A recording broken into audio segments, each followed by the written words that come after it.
Good morning. My name is Karen A. in Jerusalem, and I am the host of your Afro-Euro Reco12 podcast. Reco12 offers a plethora of recovery resources at reco12.com, including Noodled Out with Nikki, the Big Book Roundtable with Justin and Nikki, this Afro-Euro Timezone Reco12 Recovery podcast, and a lot of special speakers that I encourage you to listen to.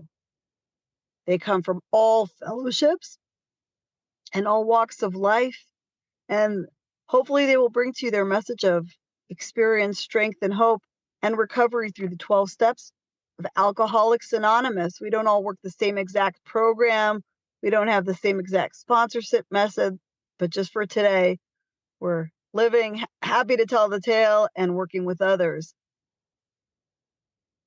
If you'd like to contribute to Seventh Tradition, that helps cover the cost of the Zoom. You can go to reco12.com/support, and we accept PayPal or Venmo.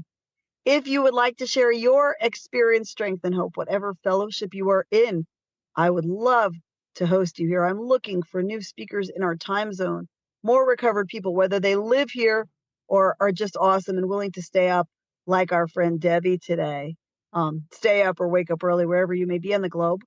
You can either hit me up personally. I'll put my number in the chat, Karen A. in Jerusalem. You can go to reco12.com, hit us up through there, reach out to Justin. There's also a little widget called the Speak Pipe, and you can record a little sample riff of yours, sharing your experience, strength, and hope, and we can be in touch with you. So any of those ways, we want you, and we want your story, and who knows, you might just save another life today. Without further ado, here's Debi S. from California, sharing her experience, strength, and hope. Debbie will share for about 25 minutes. I'm going to ask you, request of you, beseech you to write your questions in the chat, jot them down. When Debbie's finished sharing, we'll take them one by one. Either Debbie could read them. Debbie, if you prefer, I could read them out to you, and you could discuss them. I might interject a little bit, but mostly I'm going to leave it to you. And then Debbie will pray us out with the prayer that's in her heart today, before we all continue our journeys with the help of higher power today. So Debbie, take it away. Okay, setting my timer. Debbie, alcoholic. Really, really good to be here with you guys. Thank you so much for asking me to do this, Karen. It's I didn't get a chance to share with you, I don't think, but I just celebrated a birthday Friday, and today is my little brother's birthday. And he died of this thing in 2009. And it just feels really, really special to be asked to do this on his birthday. That has happened a few times over the years, and it just always feels kind of perfect. And I hope you don't mind, but I have a new friend who does this wonderful daily writing in honor of an old timer who was a sponsor. And an old timer who was a sponsor and passed on. And he does this in honor of him, and he shares it with friends. And I got to be on his hit list, and I get him every day. And the one he sent out this morning was just so good. And I love to read a little something before I start. And I just want to read that to you real quick before we before going into the rest of it. So it says, February 6, 2025. Good morning. Our keynote is pray to seek to love, comfort, and understand. According to the meditation for the day, God finds amid the crowd a few people who persistently seek to live in the presence of the divine. It reminds me of a conversation my original sponsor had with Bill Wilson. Bill said about 95% of the people who succeed in AA do enough to stay sober and have good lives. Those folks are indeed good AA members, Bill said. But he continued, about 5% want it all. They want all possible peace, spirituality, and harmony with God and their fellows. I suspect this divide applies to all who profess spirituality, not just AA members. From the day I heard that story, I have longed to be part of the 5%. I am convinced that whether I am part of the 5% or the 95% at any given time depends primarily on my behavior that day. To have a chance of experiencing the magic of being in the 5%, I must remain conscious of God, treat my fellows well, and stitch as the divine spark directs.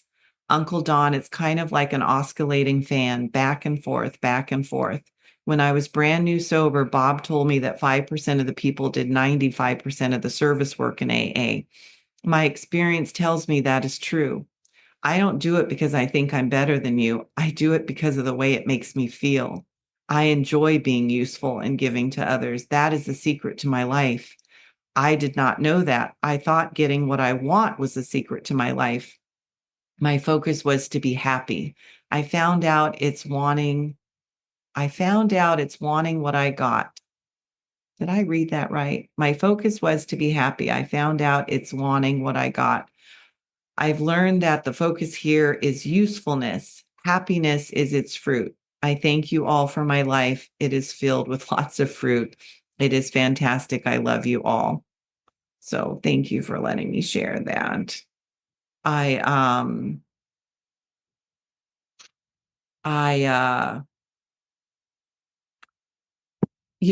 well, so I was asked to choose a topic and I chose chosen with the beautiful why we were chosen writing in mind. And I didn't always see it that way, I assure you, but today it is just very clear to me that we are chosen and that that I'm very, very fortunate to be one of the chosen and to have accepted the assignment. And I just want to share this one last thing because it's so on my head and heart. Just the other day, after connecting with Karen and setting this up, she was sharing how they have a lot of trouble getting people to speak at this hour.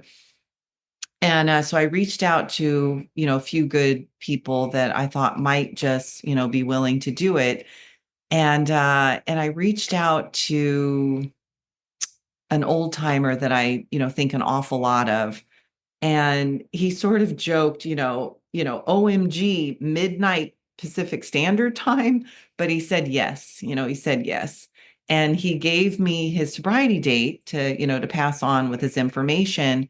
And it turns out his sobriety date is my first sobriety date, my first sober date. My first meeting was in 1981. My first sobriety date was January 21st, 1987. And that's my friend Carl's sober date. And I didn't know that. And so when that came up, I said to Carl, I said, oh my gosh, that was my first sober date. I barely made it back. And he said, thank God you made it back. And that's all he said. That's all he said. But it just did something to my insides. And it reminded me of when my first real sponsor, at least the woman I think of as my first real sponsor, told me I was a good AA'er. And I was a bunch of years sober and had been around the program forever. And I had never been told that. And it meant more to me than probably anything else in my life ever has to this day. And so yeah, it just it made me think of the opportunities that I've had to trying to think how to, just that I've had to carry the message and try to give back to this thing that's given me everything. And yeah, just thank God I made it back. So I think I need my glasses to read. Why We Were Chosen, if anyone can see this, is this gorgeous little pocket thing given out back in the 80s, I think it was, to put in your big book. It's really beautiful, but the print is just ridiculously small. So I think I'm going to need glasses to read it. So since the topic is chosen, I wanted to read Why We Were Chosen. Can barely see it with my glasses. It says, I'm going to have a really hard time reading this without choking up, but that's okay. God, in his wisdom, selected this group of men and women to be purveyors of his goodness. In selecting them through whom to bring about this phenomenon, he went not to the proud, the mighty, the famous, or the brilliant. He went instead to the humble, to the sick, to the unfortunate. He went right to the drunkard, the so-called weakling of the world. Well might he have said to us, "Unto your weak and feeble hands I have entrusted a power beyond estimate. To you has been given that which has been denied the most learned of your fellows, not to scientists or statesmen, not to wives or mothers, not even to my priest or ministers have I given the gift of healing other alcoholics, which I entrust to you. It must be used unselfishly. It carries with it grave responsibility. No day can be too long. No demands upon your time can be too urgent. No case be too pitiful. No task too hard. No effort too great. It must be used with tolerance, for I have restricted its application to no race, no creed, and no denomination. Personal criticism you must expect. Lack of appreciation will be common. Ridicule will be your lot. Your motives will be misjudged. You must be prepared for adversity. For what men call adversity is the ladder you must use to ascend the rungs towards spiritual perfection. And remember, in the exercise of this power, I shall not exact from you beyond your capabilities. You are not selected because of exceptional talents. And be careful always, if success attends your efforts, not to ascribe to personal superiority that to which you can lay claim only by virtue of my gift. If I had wanted learned men to accomplish this mission, the power would have been entrusted to the physician and scientist. If I had wanted eloquent men, there would have been many. There would have been many anxious for the assignment. For talk is the easiest used of all talents with which I have endowed mankind. If I had wanted scholarly men, the world is filled with better qualified men than you who would be available. You were selected. You were selected because you have been the outcasts of the world, and your long suffering.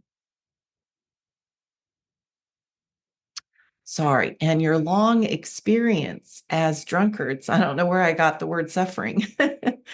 You were selected because you have been the outcasts of the world, and your long experience as drunkards has made or should make you humbly alert to the cries of distress that come from the lonely hearts of alcoholics everywhere.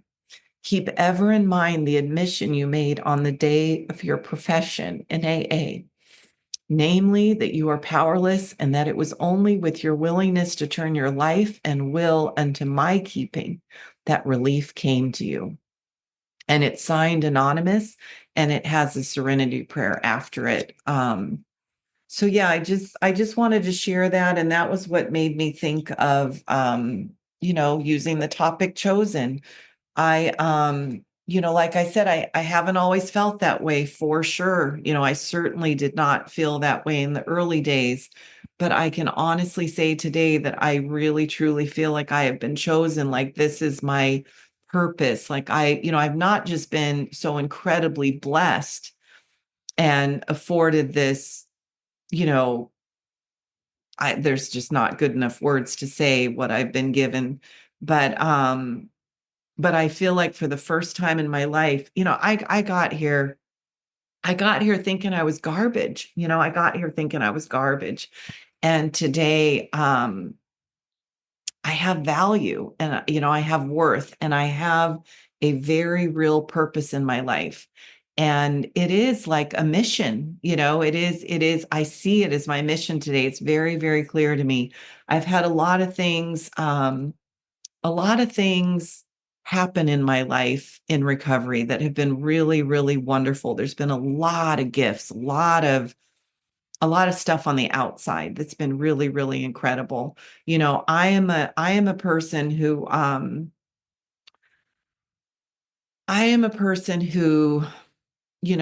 landed in a psych ward in a condition that most people never come back from. I am a person who, and here I am all these years later with a rich, full life, and not doing the Thorazine shuffle, not just walking free, but also not doing the Thorazine shuffle. I'm also a person who couldn't make it through ninth grade. Couldn't make it through ninth grade, got to go back to school and get 2 degrees, got to work in education for 27 years, got to be trusted with God's most special kids, and I mean, I lived, I don't know I know you all are from all over the world, so this might not mean much to some of you. I bet Elton will know what I'm talking about. I lived in the Santa Ana YMCA and I got to become a first-time homeowner. So I mean, these are the things, God can do anything. He can do anything. I drank my way into, jail and detox and rehab and AA and and I've been given this, this rich, wonderful life. And God, I was going to say something and my brain just like shut off. I was saying all that to share something else, and now it's sort of escaped me all of a sudden. I'm sure hope it'll come back. But I was talking about how I feel so incredibly blessed and truly chosen. And I think maybe what I was getting at is that even though God has done some amazing stuff on the outside and the material world stuff. Like, I don't want to act like that's no big deal. It's really, really good stuff. And I'm deeply, deeply, deeply grateful. But what I'm way more grateful for is the inside stuff. I mean, I got here needing to off myself. I mean, I really like that's the condition I was in. I was also, when I finally got back this last time, I mean, I was in and out from a lot of the places we end up from 1981 to January of 1994. And when I finally got back this last time, I was in pretty bad shape. and I used to kind of joke that the best description, because I thought it was funny. It's not funny at all, and it's really quite true. But I used to joke that the best description of how I got here was emotionally crippled and socially retarded. And it's a pretty good description of how I got here. That's the condition I was in. And today it's like I've been brought back to life. It's like I've been restored. The big book talks about being restored to sanity, and more, I am coming to believe that that is talking about being restored to my birthright.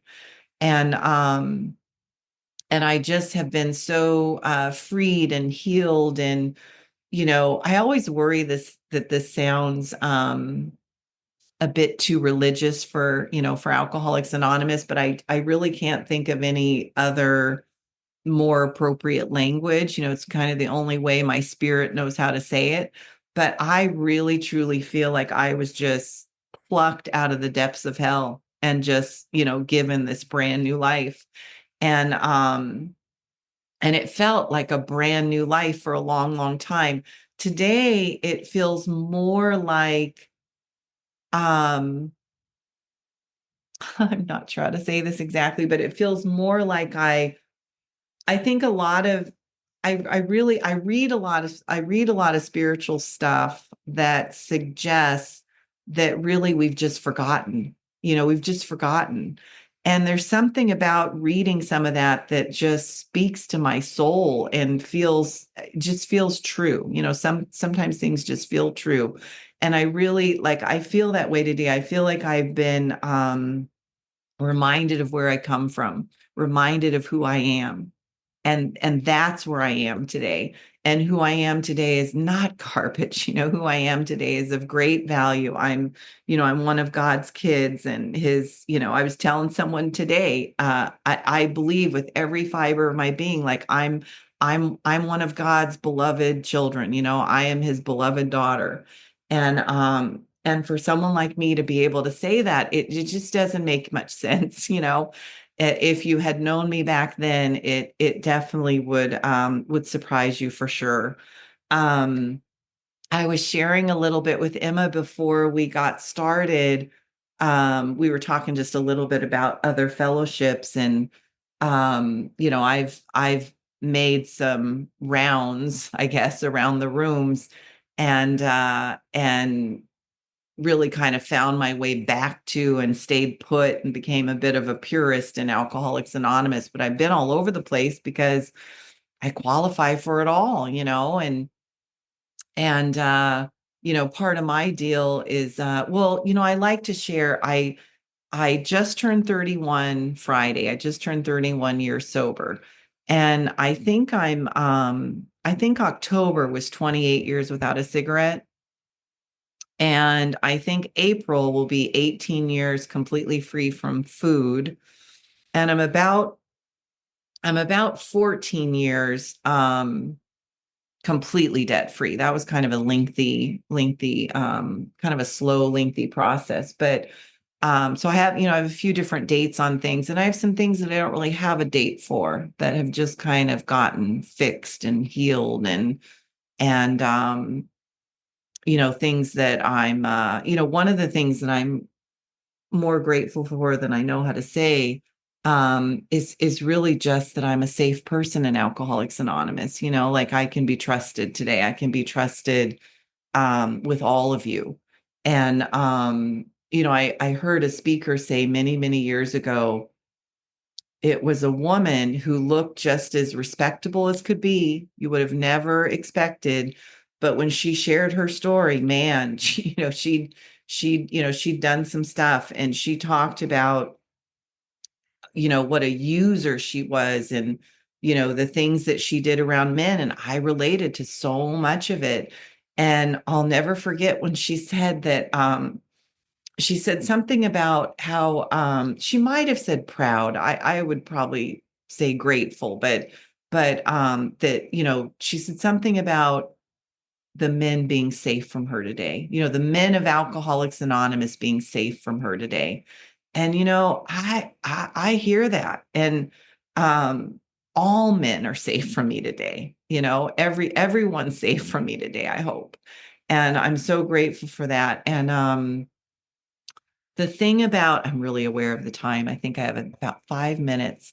The thing about, you know, being chosen and why we were chosen, and, you know, there's something about, I work with people every chance I get. I've sponsored a lot, and I take a lot of phone calls, and I take a lot of 10 steps, and you know, I'm just like always in fellowship and service, and I really love it. It's I got really sick a couple of years ago, and I guess a few years ago, but I got so sick, and kind of hit a wall that I ended up having to go out on a very early disability retirement, and my work life just ended. And so you know, at first I was, you know, there was a lot going on, but and I'm still dealing with some illness, but man, it has been this wonderful thing to be able to give everything to this, you know, to be able to give all my time to this, to have this be the center of truly the center of my life. I think I always felt like that, but and there was something, you know, that my soul longed for. Like I really longed to give more time to this, to be able to give all my time to this, even though there were things in my life that meant a lot to me, like my job, for instance. I loved my job. It was important to me. It felt good to me to have that job and to be entrusted within uh within that job. And yet nothing was more important to me than this. And it was like that job was getting in the way of this, you know, like I really wanted to be able to give all my time. And it's kind of funny how not long after that, I was able to, you know, it's not lost on me that I was having a lot of thoughts and feelings about wanting to be done with all of this material world whatever and just give all my time to this. And then God made it so I could. It just seems really clear to me that God made it so I could. And that's what I've been doing for about 4 years now. I've been able to give all of my time to recovery and just trying to give back and pay any part of this debt I can. And I just want to say this one thing. I know that this is kind of a mixed group, and we may not all be AAers here, but I just want to say, I know there's a real emphasis on the big book, and I just want to say something that's really been working on my consciousness for a while now. And I hear a lot of different things, but I have really come to believe very, very strongly that this is what AA is. I get taken through the work so that I get just well enough to take the next man through the work, so that they get just well enough to take the next man through the work. And that's AA. And for the longest, and I'm so grateful that that's it. That's what I understand that today. I get to do that today. And it's that simple, it's that pure, it's that basic. And I used to think I had to, I don't know. I used to think it was all about like fixing me. I thought it was all about getting better and having a better life. And I always say, don't get me wrong, I have gotten better and I have a much better life. There's no question about that. But that's not the point. That's not the purpose. That's not AA. That I just described is how AA is made at almost 90 years. And that's how it's going to be there for our kids and grandkids and great grandkids. And it's the only way it's going to be here. If I'm off, I've done the 12 steps. Now I'm going to do this. Now I'm going to do that. Now, I see it a lot. I hear it a lot, even from friends. I mean, people who I love are doing some of that. And the other thing I hear a lot is, well, I've done the 12 steps here. Now I'm going to do the 12 steps in this other fellowship. And we're always like going to new fellowships and getting new sponsors and going through the work in a slightly different way. And it's still all about me. It's still all this circular, and I'm so grateful to finally understand that this is about giving back. This is about serving. This is about passing it on. This is about getting just enough to help the next guy. And I'm so grateful that today I have enough to help the next guy. And I think that's enough out of me. So thanks so much for letting me share. Thank you so much. Can I be heard? Yes. Okay, I apologize. My phone lost its battery. I was kicked off for some time. So I'm and birthday. I celebrate my Hebrew one here. So just to add to the serendipity of it all, you having a birthday, me having a birthday, it being the special day with respect to your brother. Also cosmic. I lost also my one and only brother to this disease 3 days out of rehab. So like my life is totally different than Debi S's life. Our lifestyle is different. I imagine our religions, our families, our history looks different. And yet, we're sistergram. I hear them. And actually, I have a question. I'm going to kick off with a question. I hope you guys wrote down yours because, again, Zoom, God decided that I shouldn't be on for a chunk. Okay. Well, I really hope you guys are going to take the lead and people are going to ask questions. And Debi, if you don't have questions, I'm going to suggest you talk about a few topics, but I wanted to hear about service and not picking up a resentment when you're part of that 5% who's doing the work. I can't brag and say I'm quite at that echelon, but as somebody who does the work, works with others, helps them sometimes more than they want to help themselves. Yes, I am a coda and Al-Anon too. How do you reconcile that? How do you make sure that you don't pick up a resentment? Although I imagine you do your 10, 11, and 12 daily. So that would answer that question. But could you talk about that being part of that 5%?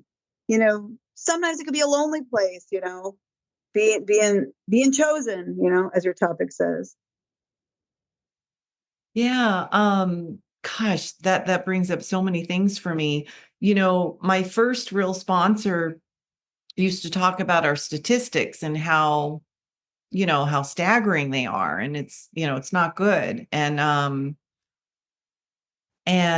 she used to talk about, back then, a lot of people believed that it's only about 3% that actually makes it all the way to dying sober, which is pretty scary. It's like, what?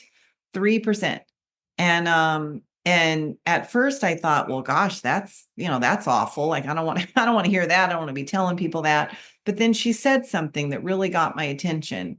And she said that she was really grateful that that had been shared with her, because one of the things that it communicated to her is that what the average person was doing in the rooms was, apparently not sufficient. And I don't know about you guys, but I have very frequently thought, well, nobody else is doing, X, Y, or Z, or why do I always have, why don't, because I was taught pretty strongly, pretty sternly, there was a lot of absolutes. And I was told that I needed to make all of my amends. And I was told that I needed to make them face to face. And, just things that I saw a lot of other people not doing, and I used to kind of complain about that, at least in my head, and I suppose she did too. And she said that it was very helpful for her to know that, because what the conclusion she'd come to is that she desperately wanted to be part of that 3%. And if that meant doing more, if that meant feeling lonely sometimes, that, so be it, because she was going to die sober. And I feel that way today. I mean, I often feel, so I carry the message every chance I get. I sponsor anyone I can get my hands on. And I can tell you, people are not interested a lot of the time. People walk away a lot of the time. People say they're super interested, but then within days or weeks, they're gone. And I have been, there's all these groups now with all the, technology, and there's all these wonderful sober groups and stuff. I swear to you, I have been kicked out of groups for talking big book. I have been removed from AA groups for carrying the message of Alcoholics Anonymous. It's a scary business. It's shocking. But it happens, and it happens left and right. I've been, told I was an awful person, and, cursed, and, said all kinds of ugly things because I carried the message of Alcoholics Anonymous. And you know what? I'm okay with it. I really, truly am. I mean, don't get me wrong. I have had my moments, and I have done some 10 steps, but most of the time, I really, really mean this. Most of the time, I'm just so incredibly grateful that I get to be one of them, that I'm okay. I'm okay. I just wish more people understood that and would join me. I really do. I wish more people would understand that and join me. And it breaks my heart sometimes Well, when. Debbie, I think that's what you're doing here. And if you'll allow me, I think you should give this talk, or whatever shares you do, call them chosen. Can you hear me, by the way? Can you hear me okay? Like, because that's just a whole reframe for me, instead of like, dang, like, my boss is yelling at me and scowling, and I got to be the better person. I got to practice these principles and all my fears. Dang, my coworker, who's my friend, just tattletaled on me. And now, like, oh man, like, I can't tell her off. I still have to be the bigger person, the spiritual person. Like, it could be pretty, pretty irritating. But if it's like you're chosen, like, you got, tapped with the light beam on the head, whatever it is. I'm not really a star. I never really seen Star Wars in its entirety, but like, whatever it was, like, I was tapped with the light beam to do these intergalactic missions. And it's like, that's kind of cool. Or once I have a good friend who's in recovery, she's also a therapist. She said, she's of the Jewish faith. But, Abraham of our forefathers smashed idols. He had 10 trials. It wasn't all fun and games. It says he's called Abraham because in Hebrew that means on the other side, meaning everyone's over there. and I'm over here doing what God wants. But like, he didn't get written up about for winning the popularity contest. He got written up about for being chosen and for choosing. So I'm really saying that for myself, because sometimes it stinks and sometimes it's this, but we smash the delusion that we're like other people. I wish I would say it's the best option out there, but the real truth is there's no other option out there for this act, but again, any more wisdom you have on like really like, I don't know, like tightening my belt and being good with that, feeling good about that. Like, yeah, I'm chosen, I'm a lightsaber, I'm a spiritual seeker, because sometimes, yeah, I mean, usually, when we're practicing these principles in all our affairs, like it's pretty good. People like us, but it's not always, it's not always peaches and cream, My teenagers don't think it's so cool that I have sponsors and sponsees and they know all my personal business. Anyway, I'd love any more you have to say on this topic. Thank you so much, Karen. I love that. And there's a couple of things that I'd really, really love to share. One, the woman I always refer to as my first real sponsor, her sponsor, my old grand sponsor, used to talk about this quite a bit. And, she talked about not being popular for carrying the message of Alcoholics Anonymous in the Fellowship of Alcoholics Anonymous. How scary that was, My sponsor's one of those two who got kicked out of a lot of rooms. That's funny. And the other thing about, why do I always have to be the bigger person? Oh my gosh, you reminded me of such a great story about my dad, who was one of us and very, very, very sick. And I made amends to him. There's a wonderful story around that we probably don't have time for now, but I made amends to him and then proceeded. You actually do have time, by the way. You do have time. I made a very, very beautiful, meaningful, proper, formal, verbal amends to him.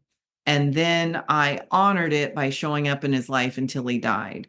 And he was still drinking and he was still using and he was still, and an angry, violent drunk. And so it was a little bit rough. And I had those moments of, I'll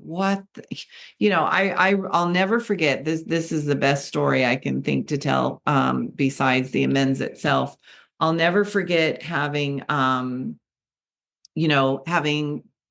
my best to be a good daughter and served him, when he was dying, literally dying. And he ended up dying of alcoholism, I'll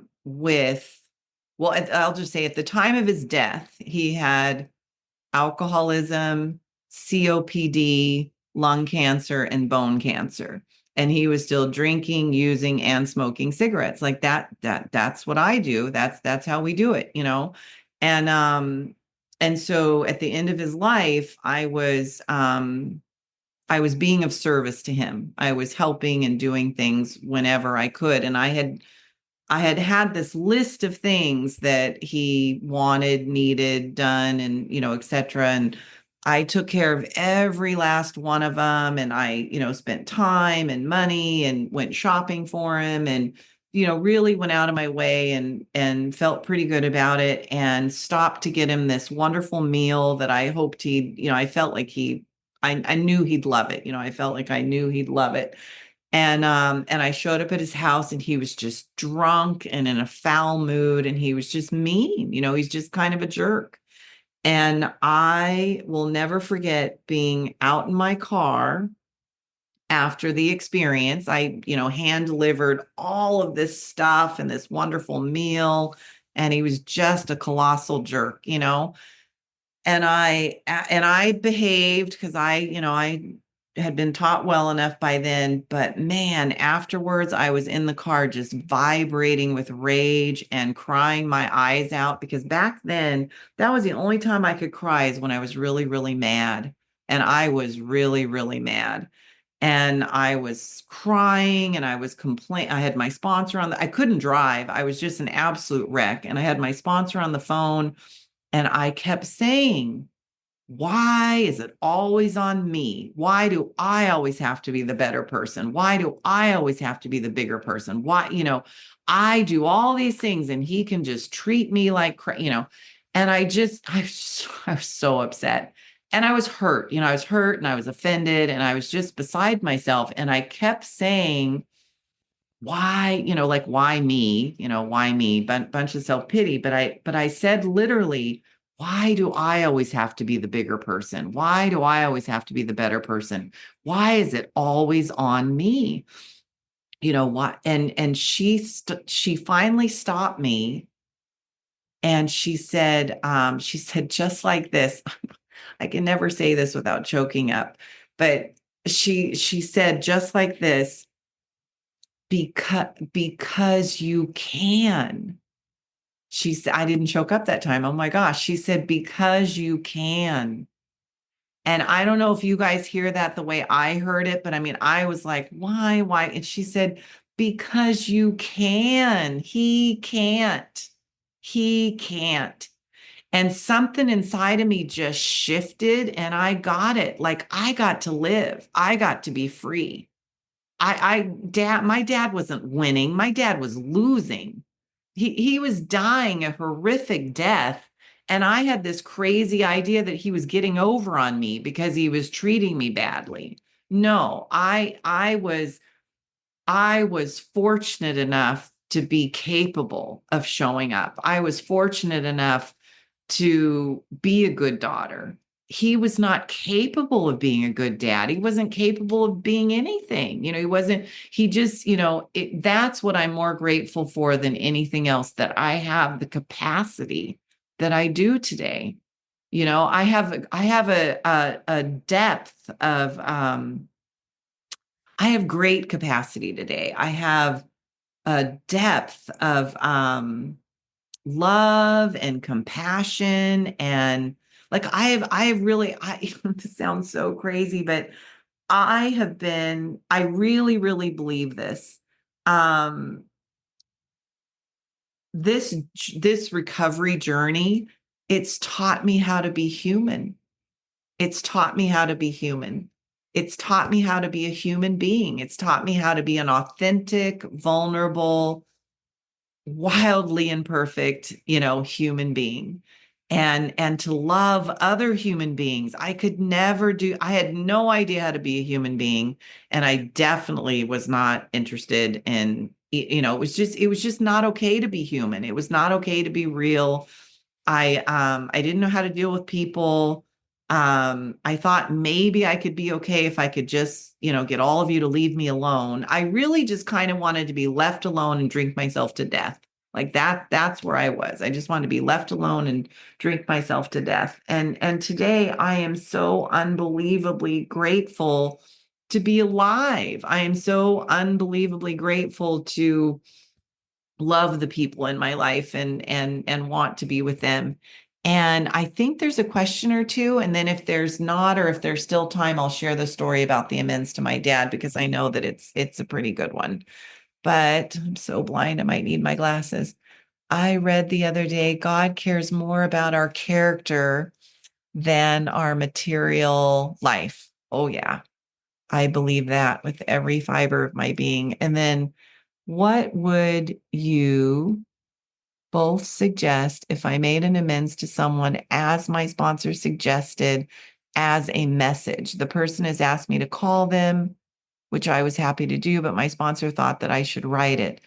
Then it wasn't accepted. The person said, I had asked you to call me. Then my sponsor said to leave it, and I still feel uncomfortable, bad. Well, I'm not super comfortable. I'm not super comfortable directly addressing things that someone else's spot. I mean, for one thing, I wasn't there. I don't know what they said, what wasn't said. I really don't want to even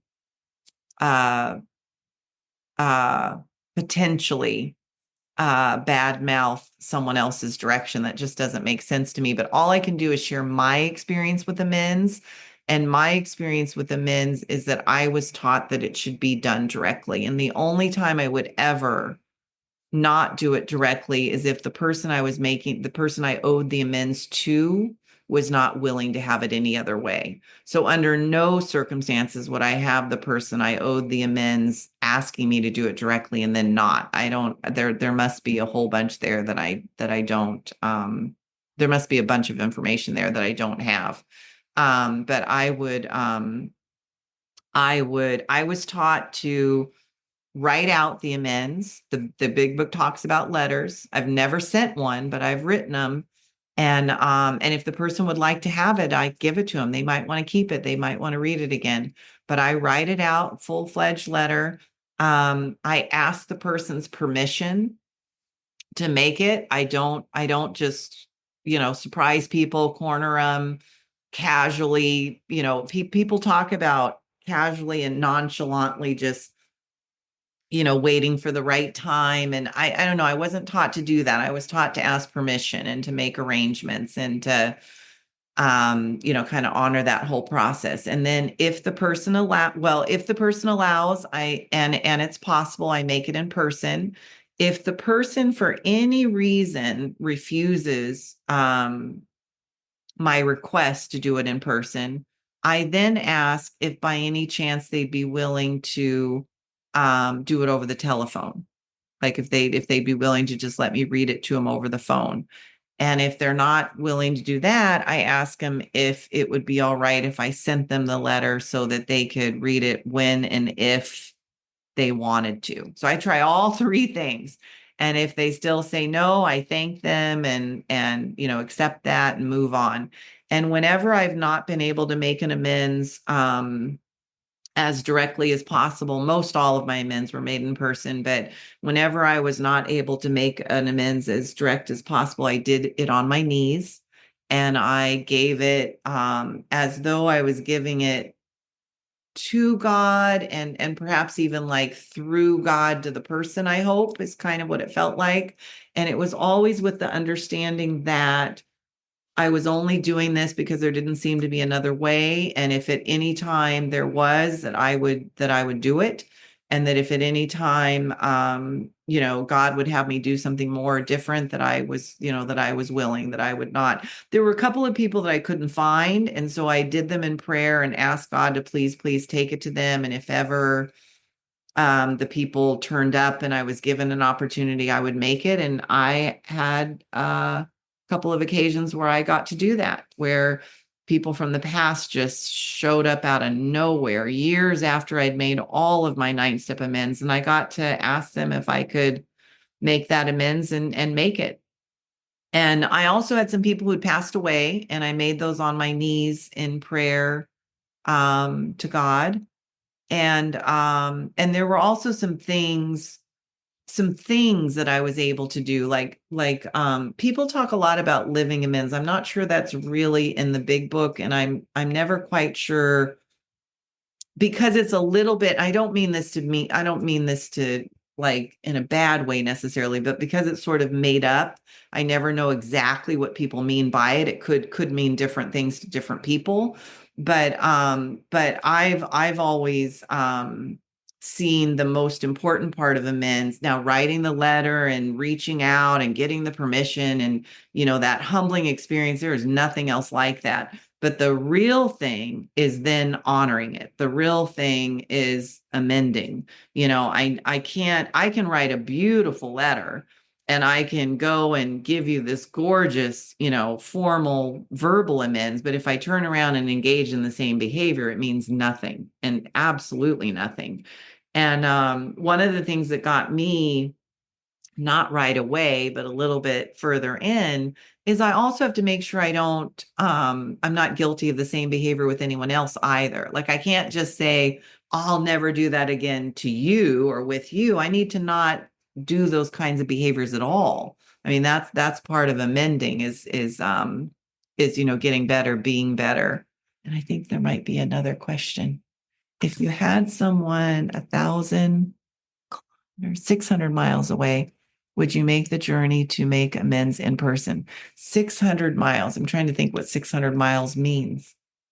I live in Orange County and go nowhere. I'm trying to think. So I guess that would be like a really long drive or a plane trip. I guess. I guess. I'm kind of embarrassed to say I'm not sure. I never go past 50 miles. So I guess, yeah, I would think that would be like a long drive or a flight.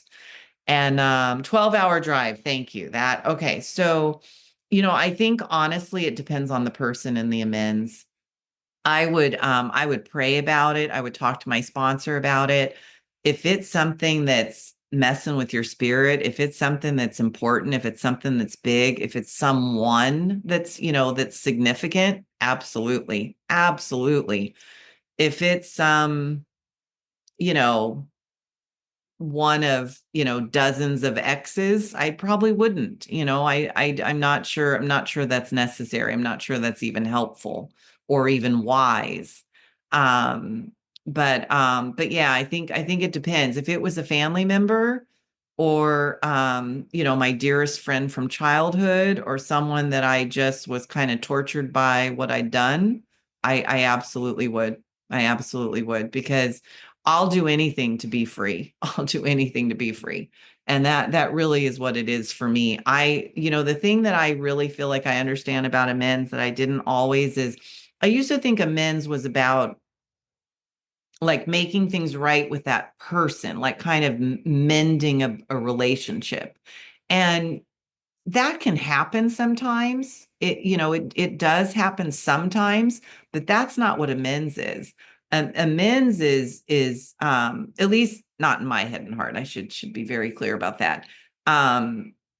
Making amends is making things right, and making things right doesn't necessarily imply, I mean, what maybe it's not right to be together. Maybe it's not, it doesn't imply, it's not about, okay. So I think the most important thing about amends for me that I find like a revelation is that it's about making things right with my soul. It's about making things right with my soul. I thought it was about making things right with you. And it turns out it's about making things right with my soul. And sometimes the only way I can do that is by making things right with you. But part of what that means is even if I go to you and, say and do all the right stuff and you tell me to F off, I get to be okay with my soul. Because I really, if I really have done the right thing and and earnestly made the attempt. I haven't had that happen, but I imagine it could. I have had the experience of making amends to a yucky ex, and it was a really good letter, a really good letter. And I said all the right stuff. And most people were extremely gracious and, thanked me and, maybe even said something about, gosh, that was, I don't know, like, too hard on yourself or something along those lines. But it was so funny because this guy said, yeah, that was really hard. That was really hard on me. And then gave me a bunch of other things that he, like gave me some more things that I owed amends for too. But he was one of us and untreated. And I think that probably had more to do with that than anything else. I haven't had any bad experiences around amends. I've had some really, really, really special, wonderful ones. And I was thinking about sharing the one to my dad, but actually it looks like we might be just about done. Oh, good. I We're have on so the much next to page. say. I have so much to say, but I won't. I'd love to hear your amends. If anyone needs to hop off, please do. I think this is just too much of a cliffhanger. If you could share that story and then pray us out, we'll be ever so grateful. Okay, great. Debbie, Thank you. Thank really, you so really much. special, really special. I'm just going to interject two things for those people who asked. A lot of prayer, and remember, your sponsor is just a higher power, but we're no longer running the show. Just make sure you're not trying to outsmart your sponsor, go shopping for the answer, different sponsor. Really pray on it, really get to God. Like my sponsor says, sponsor is nowhere written in the big book. That word does not appear there. Really get to God. It might be right to go visit someone, 600 miles away. But for example, I'm a mother with 6 kids. a single mother. I'm clear that God doesn't want me doing that, right? So really, get to God, as we're no longer running the show. Anyway, your amends with your Karen, you father. made a good point. The other thing is, don't spend money you owe somebody else to go do that.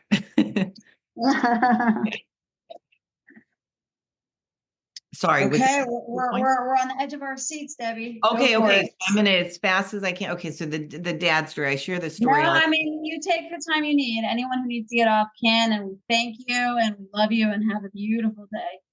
Okay, so I made a ton of amends. And I had all but 2 done. And I really thought that ought to be enough, because I mean, I had made a ton and they, and I'd made them well. But there were 2 that I just didn't want to make, and I just kind of wanted to be done. And I figured this was good enough. And my sponsor, using the big book, convinced me that, or reminded me, I guess I should say, really reminded me that if I didn't, I might not get to stay, And so I made the one that there was one that I didn't want to make, and there was one that I was just absolutely taking to my grave. Most of us have one of those, And so I made the one that I just didn't want to make, and then I just had the one that I was taking to my grave, and that was to my dad. And my sponsor used everything she had. Thank God, bless her heart, she used everything she had to convince me that I needed to make that thing. And the way she got me in the end was some of the direct quotes from the big book that basically say, if you don't, you'll drink again. And I, at that time, thought my dad was like this evil monster and, certainly owed me an amends, but, I did not owe him. Thank you very much. And, and, I always feel like not super proud to say this, but I think, and maybe, I don't know, maybe it's the best possible reason, but the reason I ended up making it is because I thought to myself rather angrily that I wasn't going to let him do that to me too. The whole drinking again thing, like that was the best thing I could come up with. So I wasn't going to have him do that to me too. And the thing is that I didn't understand at the time, but absolutely do now and have for some time, is I had this idea. I don't know where I got it from, but I had this idea deeply instilled in me that I was like somehow punishing him, and that if I made amends, it would let him off the hook. And I did not want to let him off the hook. And that was the problem. That was the reason I didn't want to make the amends, because I wanted to punish him. I did not want to let him off the hook. But my sponsor got through to me that if I didn't make it, I'd be the one that paid. I'd be the one that paid. So I finally got willing to make the amends. And my sponsor, I don't want to take too much time, but she kind of worked on me in stages. And I got all the way to, I have this gorgeous letter written, and it's just perfect. It's absolutely perfect. And I don't mean a word of it. And I don't have it in me to mean a word of it. And I can't imagine doing it still. And I tell my sponsor, how could that not be harmful? How could it not be harmful to go to this man face to face and choke on every single word and, not be able to sound like I mean a word of it? Like, how could that not be harmful? And she told me that my job was to show up and make the amends. And she said, I don't care if you do choke on every word. Your job is just to read it. Your job is just to say it. The rest of it is God's deal. It's none of your business. That's God's job. You leave that to God. And so I said, okay. And so she said, see if you can find him, first of all, she said, just write the letter. Who knows if you ever make it, just write the letter. Then she said, see if you can find him. Maybe he's not even alive anymore. Who knows? Turned out he was a couple of cities away. Then she says, okay, call him up, ask him if he'll meet you I haven't spoken to my dad in I don't even know, but double digits for sure. I have severed I've cut him out of my life and severed all ties. And so she says, call him and invite him to breakfast. To breakfast. She said, and I was just beside myself about that too, because, speaking of not in the big book, I mean, it certainly doesn't say anywhere that you have to buy somebody breakfast. But that was the direction I was given. And she said, be smart, get him early in the morning. Maybe he won't, have drank so much, maybe he won't be so drunk. Maybe it'll be a little easier, a little safer, or whatever. So she said, treat him to breakfast. And so I called my dad and I made this breakfast date. And there's more to the story, but I won't tell that part. So I made this breakfast date. I show up at the restaurant. There's this long wait. And we end up in the parking lot because the wait was so long. We end up in the parking lot making the amends out there, thinking, maybe by the time we get back, they'll call us in.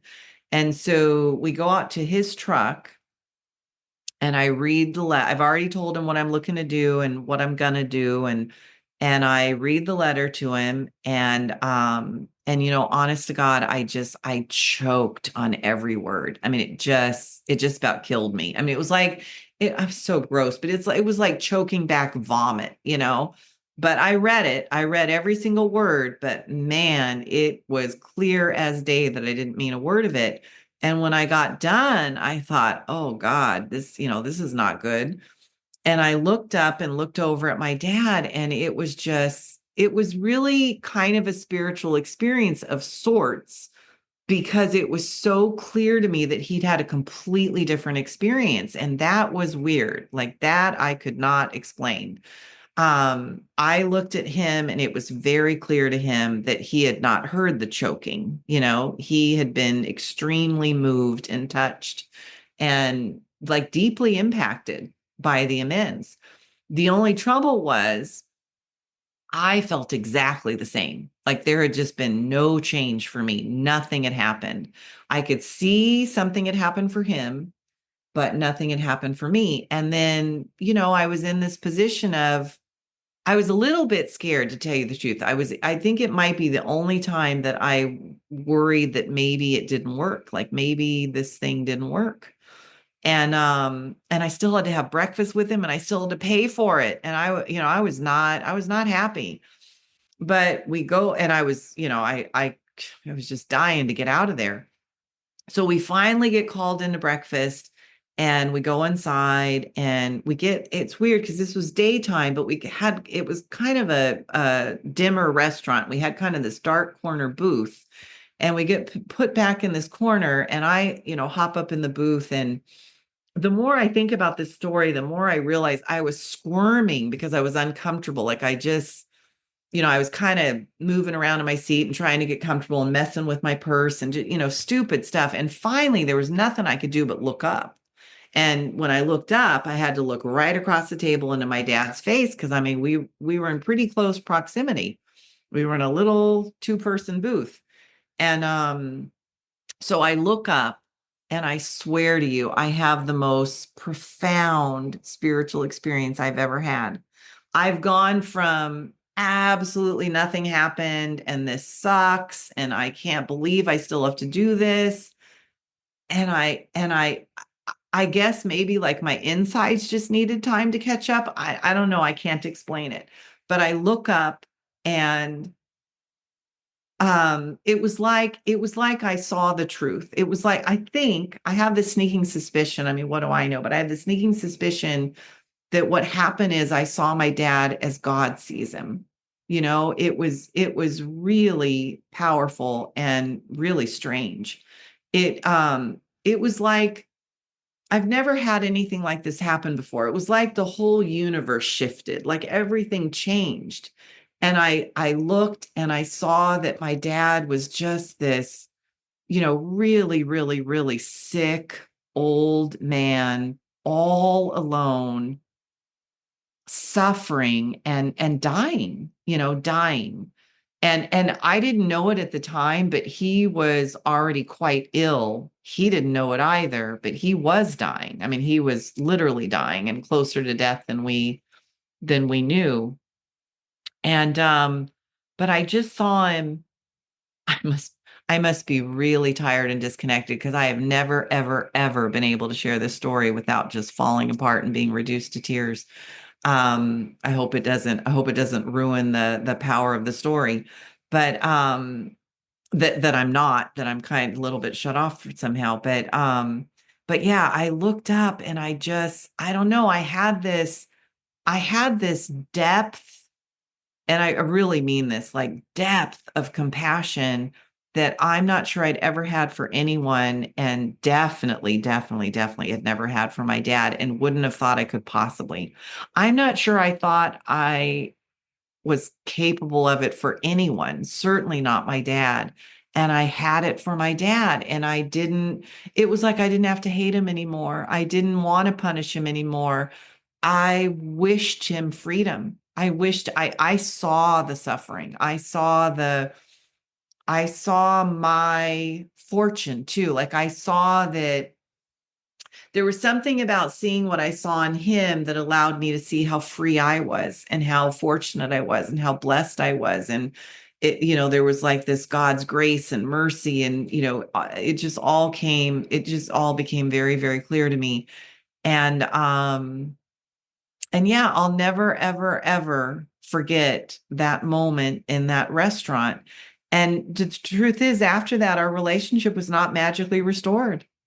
It was a couple of years after that I was in the parking lot, in the car, raging at my sponsor, asking why I always have to be the better person, But I'll tell you what, I was changed forever. I was changed forever. And there was something about that amends that changed my soul. It changed my capacity for love, my capacity for compassion, my capacity for relationships with other people. Like, it may not have magically restored my relationship with my dad, but I swear to you, it changed every other relationship in my life, and every relationship since. And every now and then I am aware of some of the wonderful, wonderful, wonderful relationships I have in my life, and the connections and the dynamic and the love I have for people. And it blows me away, because I've never been capable of that. I've never been connected to that. I've never known how to love. I've never known how to love. And today I do. And somehow making that amends to my dad taught me, or allowed me, to love. And it's changed my whole life. It's and he's been gone since January 2011. Billy passed in October of 2009, and Dad passed in I'm the only one in my family who survived alcoholism. Three out of four of my immediate family are raging alcoholics. I'm the only one that made it. And when I go back in my family tree, as far as I'm able to, I'm the only one who's ever recovered in my family. And I don't know. I don't know why. I don't know how it is that happens, but I'm eternally grateful it has. And yeah, I'm definitely one of the Well, you were really chosen. It's a perfect place to end off, right?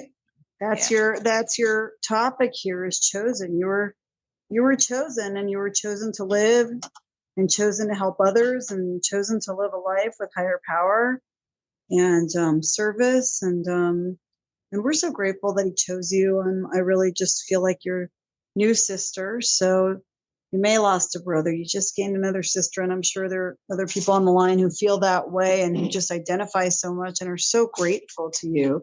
So big hug, Deb. Thank you. And thank you for showing the people on the line, or who are listening recorded. Again, Deb is on the phone at midnight her time. Now it's 1 a.m.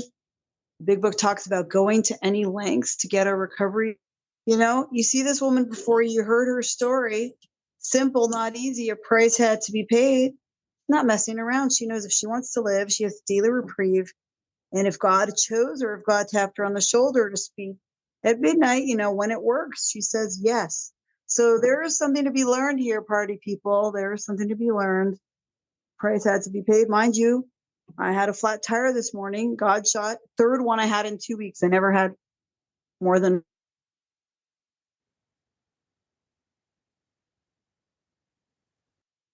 Zoom. This is how we roll, people.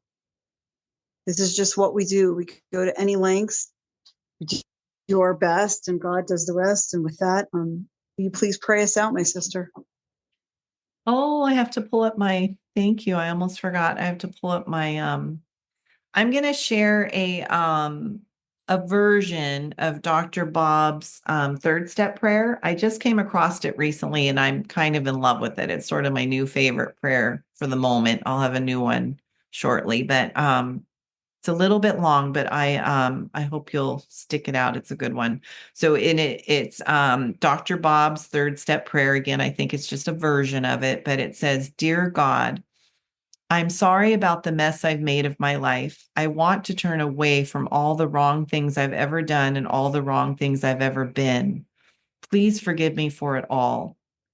I know you have the power to change my life and can turn me into a winner. Thank you, God, for getting my attention long enough to interest me in trying it your way. God, please take over the management of my life and everything about me. I am making this conscious decision to turn my will and my life over to your care, and I'm asking you, please take over all parts of my life. Please, God, move into my heart. However you do it is your business, but make yourself real inside me and fill my awful emptiness.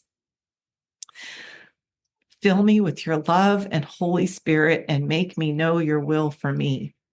And now, God, help yourself to me and keep on doing it. I'm not sure I want you to, but do it anyhow. I rejoice that I am now a part of your people, that my uncertainty is gone forever, and that you now have control of my will and my life. Thank you, and I praise your name. Amen. Amen. Thank you so much. That was beautiful. Thank you, Debbie, for all that you do and all that you are. I think we want to let her go to bed, but if you want to speak to anyone directly or anyone wants to speak to you, I'll let you handle that here. Thank you, Debbie. Everyone else, thank you for joining the Afro-Euro Reco12 podcast.